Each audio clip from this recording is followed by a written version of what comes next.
tuning in. Thanks for being part of our program. Here we are together again on the radio. And here in Southern California, it's raining. And as you know, the people in the radio business believe that you don't care how the air sound is on the radio. You may or may not be aware of this, but our studio has a skylight that is not properly soundproofed. But, hey, you know, we have already gone over budget on this studio, and we obviously made this one mistake, and we just can't be going up there and spending the money to be fixing this stuff. And besides, the listeners don't notice the difference anyway. So we'll just do the show with the rain hitting the skylight and knowing that you don't care and you don't mind, and it's perfectly okay with you. Here in Southern California, we had a sudden late afternoon downpour, and here in the studio, you can hear it hitting the skylight. In fact, here, this is what it sounds like up at the skylight right now.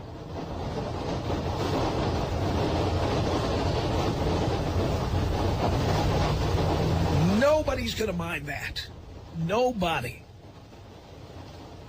So what the hell? We'll just do the show with the rain pounding on the roof, and since nobody cares, we'll just pursue our dream of finishing the program. Hopefully the thing won't leak as it did a few months back. I mean, the skylight not only took the brunt of the rain, and you heard it on the air, but the room started to get flooded. Now we'll see if they did a good job patching up that leak. Listen to that. Wow.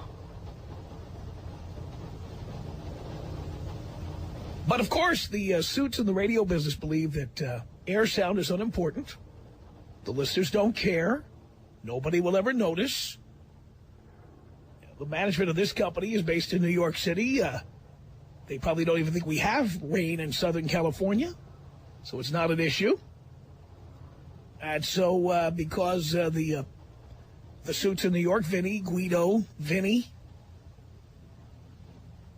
and our CEO, Archibald Squicciarini, since they are, Archibald Squicciarini. If you have a complaint, you can write to him. Him and the entire Squicciarini family.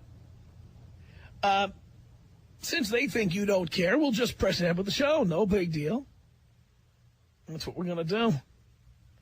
Anyway, thank you so much for tuning in. I'm just in one of these moods for this program because every once in a while I have to think back. What got me excited about being here? What made me so passionate about doing this? How much did I sacrifice? How much did I give up to get here? And the answer is a lot. I know very few people that I grew up with. Most of them have drifted away. Many members of my family don't speak to me or have lost touch with me. I have been, as you know, married and divorced 4 times. I've had other girlfriends over the years who essentially have disappeared, except occasionally they see me on TV. They will drop me a line.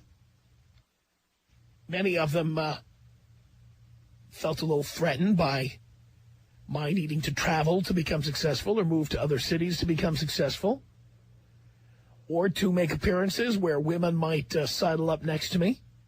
But this is what I had to do to become successful. Now, I'm not complaining about it, but that's the gig, folks. I did what I had to do. The people who wish you the least amount of success are the people who love you the most. It's the irony. It's the hardest thing for you to understand. If you're trying to achieve something great, your girlfriend, your wife, your boyfriend, your husband, your parents, your siblings, your friends, your in-laws, these are all the people who are going to try to stop you. Many times you think it's other forces at work. The world doesn't like you. Nobody liked your resume. Nobody read your presentation.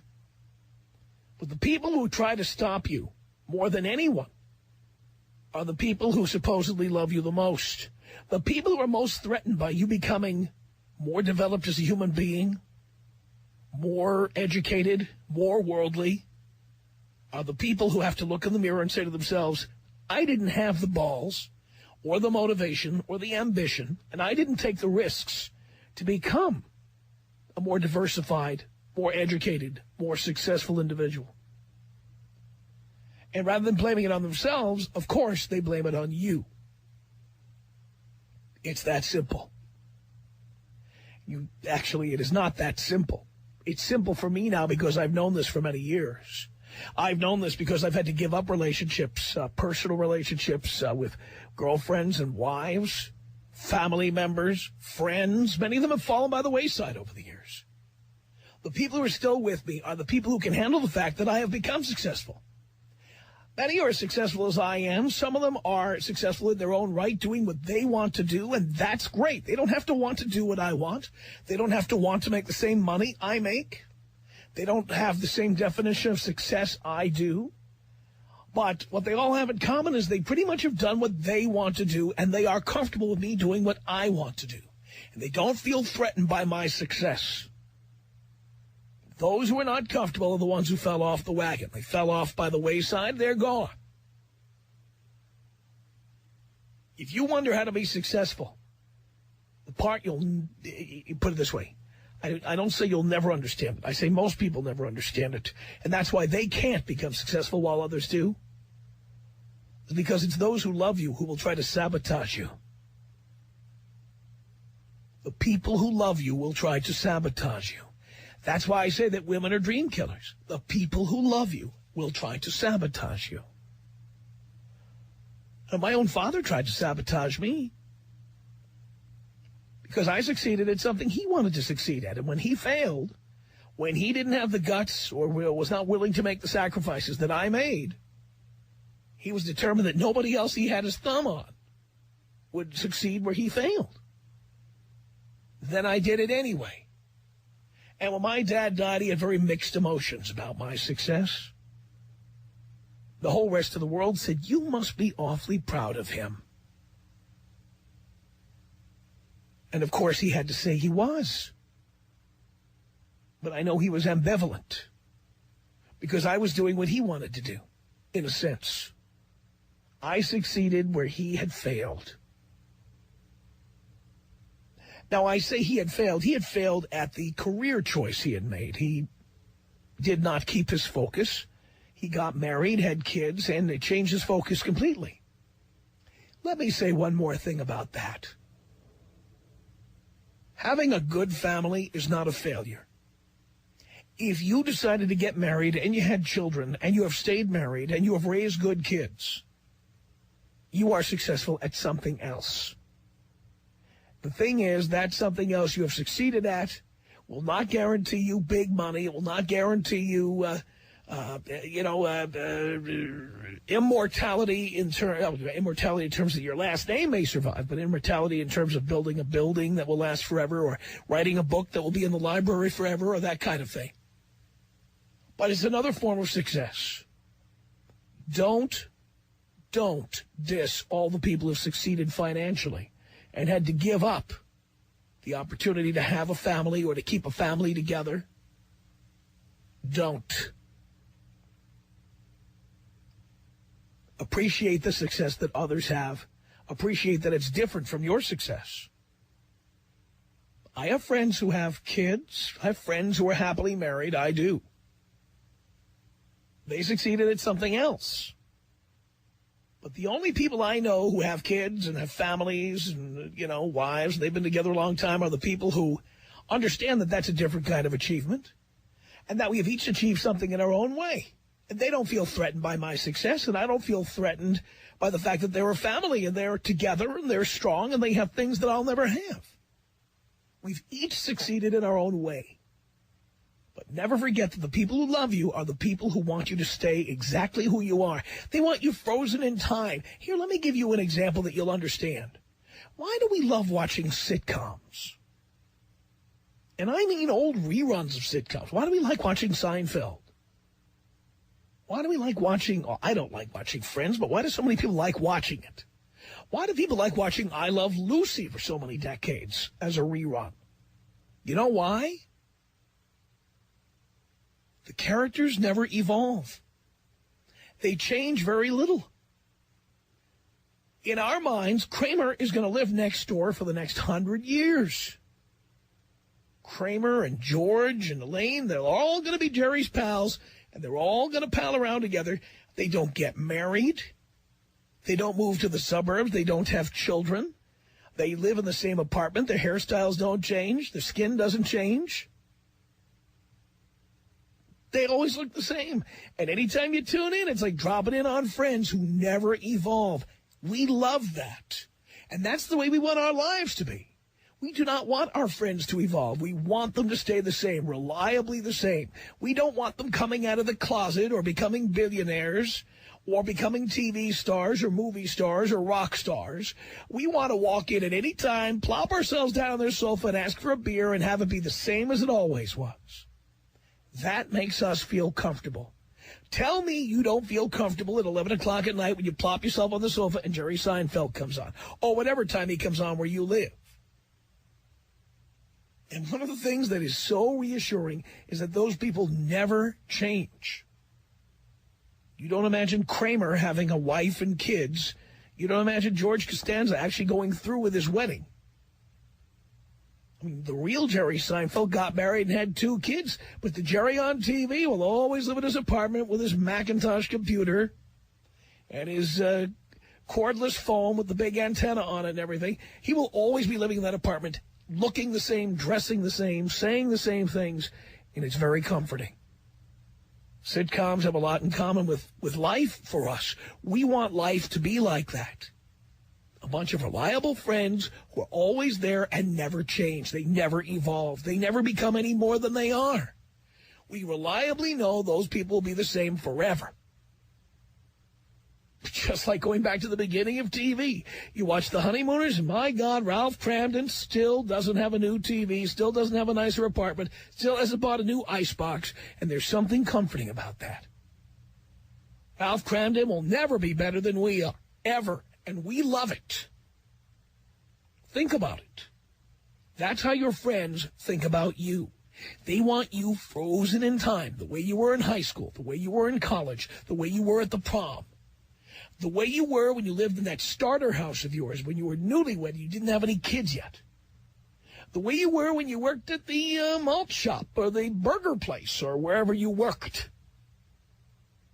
Delivering papers. Everybody wants things frozen in time. Nobody likes things to develop, change, or evolve. We feel threatened by that. It reminds us, number one, in the ways that we do not evolve and change and grow. And number two, it reminds us of the ways we have changed and we don't want to think about it. We're older, we're fatter, we're balder, we're whatever we are. We don't want to think about it. We don't want change. That is why so many people resist success, resist moving forward, broadening their horizons, traveling to other countries, getting more education, because it would mean challenging all of your prejudices and all your preconceived notions, and it would mean making yourself alienating to the people who know and love you. And that's scary for people. Am I talking to you? Tom Leykis. 1-800-5800-TOM. 1-800-5800-866. You have the show that every other jock out there wishes that they had. This is the show everybody promises, but nobody ever delivers, for Christ's sake. It's the Tom Leykis Show. It's the Tom Leykis Show at 1-800-5800-TOM. Mark on the Tom Leykis Show. Hello. Hey, Tom. How are you doing today? Great. Great. Glad to hear that. I was listening to your show. Actually, I've been listening for the past year. I started my own business, and I told my wife after I did I researched for a year before that on how to start my business, what to do, all that takes. Wrote a 25-page business plan, presented it to my wife, and I said, I'm going to do this. You're either going to be with me or you're not, and I'll have a trophy wife with me. It's up to you. So she didn't even need to look at the the business plan, I said, and it's going to be tough. For 2 years, it's tough. I'll be on the street, on the road, eating bologna sandwiches, and you'll be home with the kids. But after the second year, things really are good. And I'm 1 year into it, and she automatically was taken back by it, didn't think I was serious. But I said, no, I am serious. I'm doing this with or without you. And then immediately fell right into line and started supporting me in every way that a good wife should. And business has been good. And things are looking even better than I had hoped for by the end of the second year here. Uh-huh. So, one of the things you said last hour about, why do people say I could have been a contender? That's the motto of the loser, the ever-loving, hopeful idiot who doesn't want to go out there and work. They think that life is going to be like a lottery ticket, that they deserve something. No, you got to get out there and work for it. You got to bust ass. And they convince themselves that anything you achieve was through luck. Oh, absolutely. And they don't understand it. You either have to make sacrifices or your dreams will be sacrificed. That is right. And By the way, Mark, what is your dream you're trying to accomplish here? Well, I started my own publication, and it's an art guide for Arizona, but it's doing really well. And my dream was to make a really good living, making a lot of money. And so I don't really know much about. I know a little bit about art, but I'm by no means an expert. But what does the drug dealer know about chemistry? I just have to push the product. That's right. And so there's a certain living I wanted to make. And, by doing this, I'll be able to literally make about $200,000 to $300,000 a year. And do what you love and do what you dreamed of doing. Exactly. And be the boss. There's so many different ways it's good.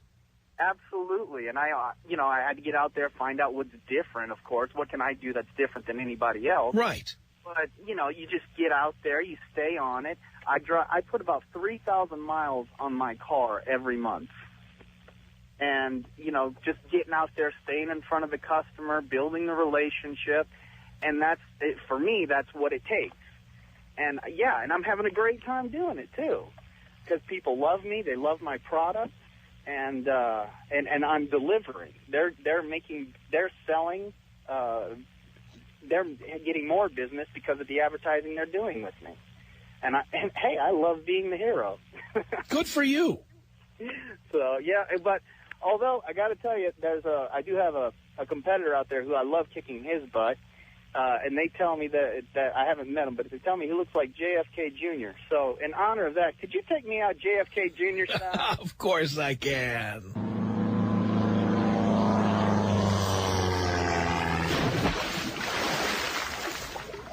It's Tony on the Tom Leykis Show. Hello.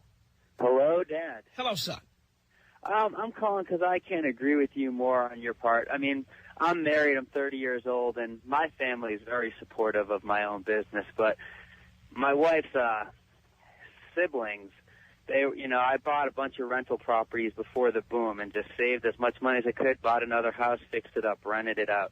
Did that about 10, 12 times, and I was just, the stupid brother-in-law that was taking a chance and got us, his wife and himself, in over $1 million of debt. And then the boom hit, and everybody wanted to be my partner on that side.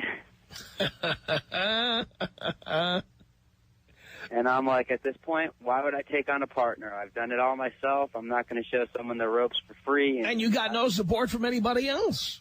Well, my family was very supportive. It was just more their siblings thought, how could you do this? He doesn't make much more money than us. How can he take that chance? And now they're all wishing they took it. That's exactly right. And how many of them, by the way, how many of them tell you you're lucky? Oh, at first I was, stupid for taking the risk, and then I was lucky that the boom happened like it did, and everything went up, 125%. Unbelievable. And I think you're doing a great service, although I'm married, and I know you probably don't like that. She's out there fixing up the houses with me. She's pretty good about that, but, you're right on. I've seen so many of my friends pick the wrong girl and then wonder what the hell happened. Well, Tony, just understand, you're not the norm. In most cases, when you're with a woman, she'll tell you not to do that stupid dream of yours. You're just a dreamer. Yep, you got to find someone you got to believe in yourself, and if you're lucky, you find someone that believes in you. But if you don't, screw them and just keep believing in yourself. Tony, thank you for that. I appreciate it. It's James on the Tom Leykis Show. Hello. Hello. Good afternoon. How are you? Great. Well, I had to call in because this is the very first day I've ever heard your show. Never heard your show before.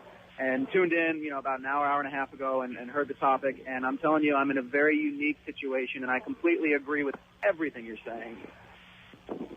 It's crazy. I'm 25 years old. I have custody of my 13-year-old sister. And a few years ago, I had the decision to either just go work at a Walmart or whatever and be a cashier for the rest of my life, trying to make ends meet, or I could actually go out and try and achieve my dream of working in the film industry and making something of myself that way, and I decided to go after my dream. It's finally starting to become a reality, and I'm telling you, it's almost like everybody's turning against me, but they don't even realize that they're doing it. Because they kill you with love and kindness. They tell you it's all because they love you and they want you close to them, and you're not going to be able to spend as much time with them because you're going to be so busy all the time. Oh, and and what you were saying earlier too about about their being successful at raising a family and success, at achieving your dreams and being financially secure, it is such a fine line to walk. And I'm in a position where I have to succeed at both. I don't have the option. I have a 13-year-old girl who is completely and totally dependent on me. She has no mother, no father. We don't have any grandparents. We have no aunts, no uncles, nothing. It's us, and that's it. And it's pushed me even more to I don't have the choice to fail, but between working, 70-plus hours a week on a television show and then going home and raising a 13-year-old kid who is quite honestly, doing an equal part of raising herself, I'll go and hook up with my friends every so often, and I get hours and hours of crap from them about, why haven't you been around? Why don't you come out for drinks? Why don't you do this? Why don't you do that? It's because I'm out there trying to survive, but I'm having a good time doing it at the same time, and nobody really seems to understand that. Yeah, well, again, there's a small group of us who do. And as far as friends are concerned, you need to have a few of them so you have a bit of a support system. And it's true, and I'm fortunate. I'm also in a long-distance relationship with my fiancée. She's in the United States Navy, and we've been together for a long time. And just recently have we started to butt heads on where I've decided to take my career. But for the most part, she's been incredibly supportive, and having those few people, it's very, very important. But you have to learn to pick and choose, as you've been pointing out and as other listeners have commented on. It's, you have to be able to see who's really going to sabotage you, whether they mean to or not, and it has nothing to do with whether you love them back, but you have to move away from that, and you have to learn to surround yourself with a positive atmosphere. Otherwise, you are going to be at a checkout, station for the rest of your life. That is exactly right, James. Oh, yeah. Leykis. Leykis. She's giving you an ultimatum. Do you know what I say about women who give you ultimatums? Yeah? Dump that bitch. That's it. Yeah. Right. The Tom Leykis Show. From Los Angeles, the Tom Leykis Show at 1-800-5800-TOM. That is our telephone number. The email pouring into the show. So much coming in. Trevor in St. Louis writes in and says, hello, Tom. I've been listening to you talk about the success you've achieved in life. I know how much the sacrifices have made the rewards that much sweeter. My question is this. Am I too old to achieve my dreams? I'm 31 years old. I've had the idea that I could become the best singer on the planet. Music has been the most important thing in my life since I was a newborn. I know that the trend in society and in the music industry is to push younger talent. I also know that I'm past my prime in many respects. I am not married and willing to work as hard as I possibly could in order to get myself known and recognized. This might mean moving to a bigger metropolitan environment where I can showcase my abilities. Do you think this is a risk worth taking? That's a big risk, Trevor. I mean, you could try American Idol. Taylor Hicks did. It's not impossible. But how hard are you willing to work? How hard? 1-800-5800-TOM. is our telephone number. Let's say hello to Sharon on the Tom Leykis Show. Hey, Tom. How you doing? Great. Good, good. Hey, I got to say, I admire you hugely.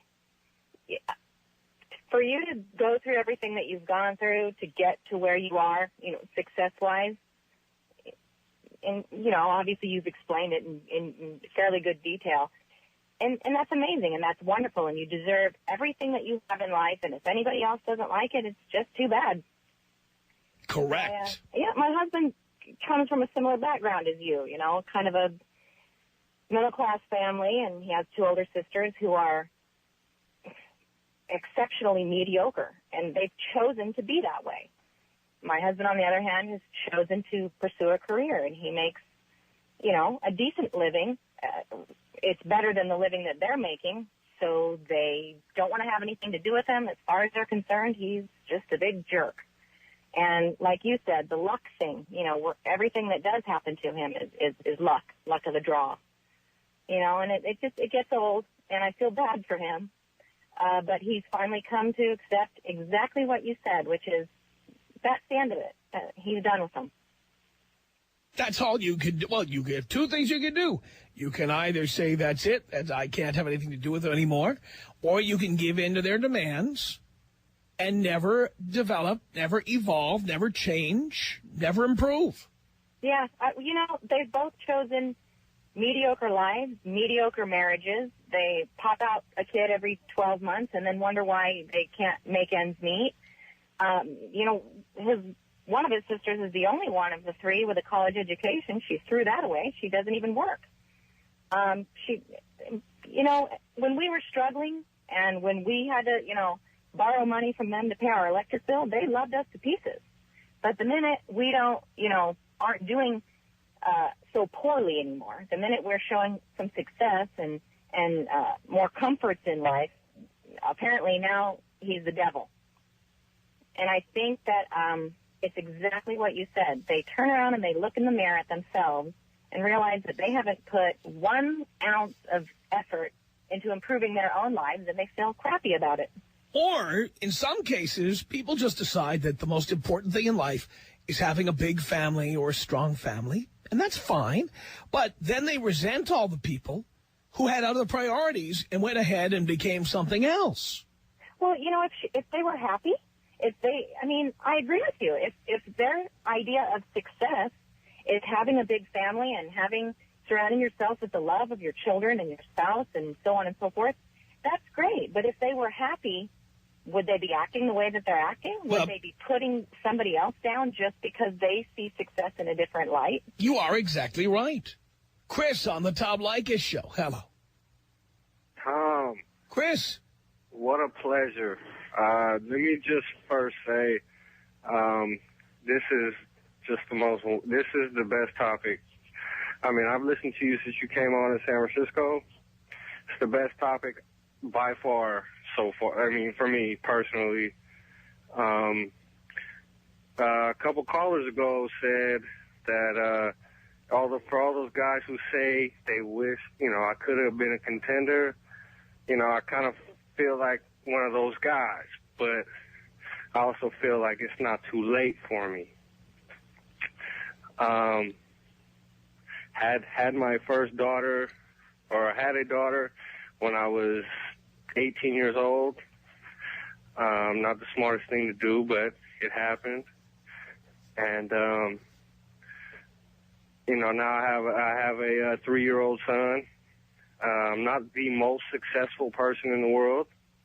I make, fairly good money. I'm in a fairly good trade, but I don't feel like I'm successful. And this topic is it's actually lit a fire under my ass. And I thank you and all your successful callers for, lighting that fire under my ass, because now I'm going to make sure that it happens for me and my family. You are aware of how much sacrifice there's going to be. No doubt, no doubt. I mean, you know what, Tom? I'll tell you this. If I can give my children a backyard to play in because we live in an apartment right now. That to me would be one of, not the biggest goal I have, but it would be one of the biggest because I grew up in a house, a backyard, and whatnot. And that to me, the fact that I raised my 2 children in an apartment, that I feel like a failure. And I did this topic is just, I love it, dude. I mean, it's carried your show since, I don't know if you started, but I started listening at 3:30 or whatnot, and it's carried the whole show so far, and everybody's been calling, and it's been nothing but positivity, and I love it. Well, Chris, I wish you all the luck in the world. You've got a lot of work ahead of you, but I'm behind you, and I wish nothing but the best for you. 1-800-5800-TOM. I got a problem. I'm 20 years old, married, and I have a kid. That's 2 problems. And I got another one, too. That's 3. Last night, me and my best friend's wife hooked up. That's 4 and 5. The Tom Leykis Show. It's the Tom Leykis Show. 1-800-5800-TOM is our telephone number. Stephanie, hello. Hello. Yes. How are you? Great. I have a husband who is a dreamer. Well, that's a negative term. No. Yes, it is. Yes, Well, it is. it's gotten It indicates out of your hand. negative feelings about him. Well, initially it was what attracted me to him because, he's so exciting and we were always doing, his new project, his new thing, But now we've been together a long time. We've been married 2 years, but we've been together like 8 or 9 years. And we're in our 30s now, and it's a little out of hand because he hasn't really found that thing yet. And What thing? What is he trying to find? He's trying to find the thing, the thing that kind of will make him happy doing in his Wait, life. so you're telling me he doesn't have a specific goal? Well, He does have a goal. You don't like it. What is it? It changes. I mean, it's gone, in the time that I've known him, it's probably been about 8 different things. He'll have this obsession with one thing, and he'll get totally into it, and he'll invest thousands of dollars into it, and then it won't quite work out for Dear, whatever reason. you were with him for 6 years before you married him. That's true. If this was an issue, now here's the part where you have to take responsibility. Yeah. Why did you marry him? And I'm going to give you the answer before you answer me. Because like 99% of the women I know, you thought you could change him.